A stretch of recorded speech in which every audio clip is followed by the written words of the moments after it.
অনেক খারিজি মাদ্রাসার বিরুদ্ধে দেশবিরোধী কাজের অভিযোগ এর আগেও এসেছে।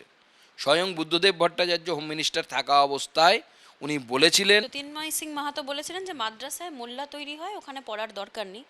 মাদ্রাসা শিক্ষায় বাজেটে কম বরাদ্দ হয়েছে।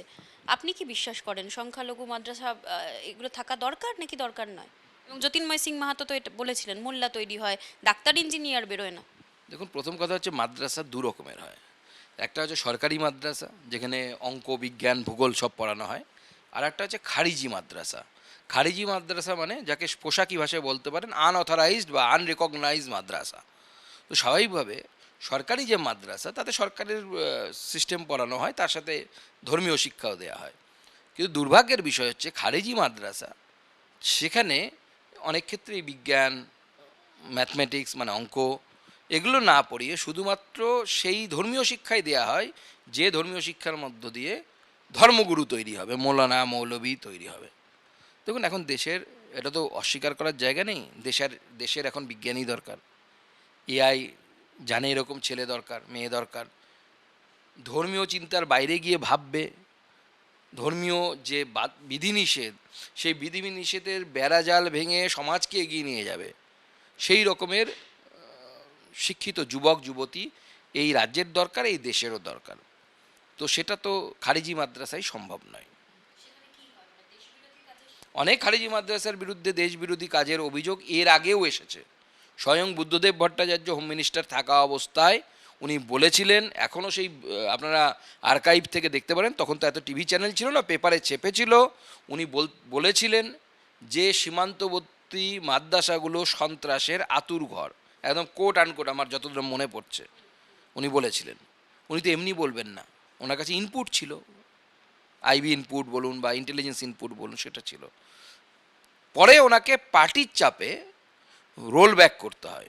This is called appeasement. আমরা এর বিরোধী। প্রথম কথা হচ্ছে যে খারিজি মাদ্রাসা সরকারি টাকায় চলে না।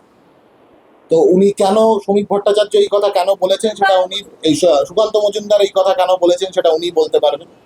কিন্তু এটা স্পষ্টতই যে এই কথা বলা হচ্ছে, আসলে এই লাস্ট কয়েকদিন আগে আরেকজন বলেছেন, আজকে আরেকজন বলছেন, দুদিন বাদে গিয়ে দেখবে আরো কয়েকজন বলা শুরু করবে। এই কথাগুলো বলা হচ্ছে আসলে একটি নির্দিষ্ট সম্প্রদায়ের প্রতি ঘৃণার চাষ করবার জন্য, এবং মাদ্রাসা এডুকেশনে বরাদ্দ কমিয়ে দেওয়াটাও ওই ঘৃণার চাষেরই একটি অংশ। আমি আবারও বলছি, খোঁজ নিয়ে জানো সবাই, খারিজি মাদ্রাসা সরকারি টাকায় চলে না, সরকারি টাকায় চলে হাই মাদ্রাসা। সেই হাই মাদ্রাসা গত 15 বছরে গোটা পশ্চিমবাংলায় মাত্র 9খানা তৈরি করেছিল তৃণমূল। একাধিক জায়গায় যেখানে যেখানে কোনো অভিযোগ এসছে, দুটো তিনটে অভিযোগের ভিত্তিতে, দুটো তিনটে ঘটনার ভিত্তিতে গোটা পশ্চিমবাংলার শয়ে শয়ে মাদ্রাসাকে বন্ধ করে দেওয়া হবে। গোটা পশ্চিমবাংলার শয়ে শয়ে মাদ্রাসা পড়ুয়া যারা, তাদের ভবিষ্যৎকে অনিশ্চিত করে দেওয়া হবে। পশ্চিমবাংলায় মাদ্রাসা এডুকেশনেরও একটা ইতিহাস আছে।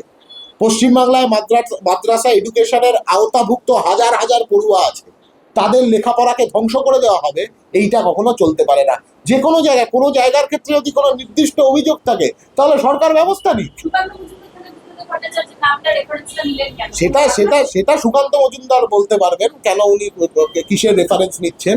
তাহলে আমার আমার এটাই বলার ওনাদের কাছে যে বুদ্ধদেব ভট্টাচার্য গোটা পশ্চিমবাংলা জুড়ে, বুদ্ধদেব ভট্টাচার্যের সরকার এবং তার আগের জ্যোতি বসুর সরকার গোটা পশ্চিমবাংলা জুড়ে 600-র ওপর মাদ্রাসা তৈরি করে দেখিয়েছিলেন।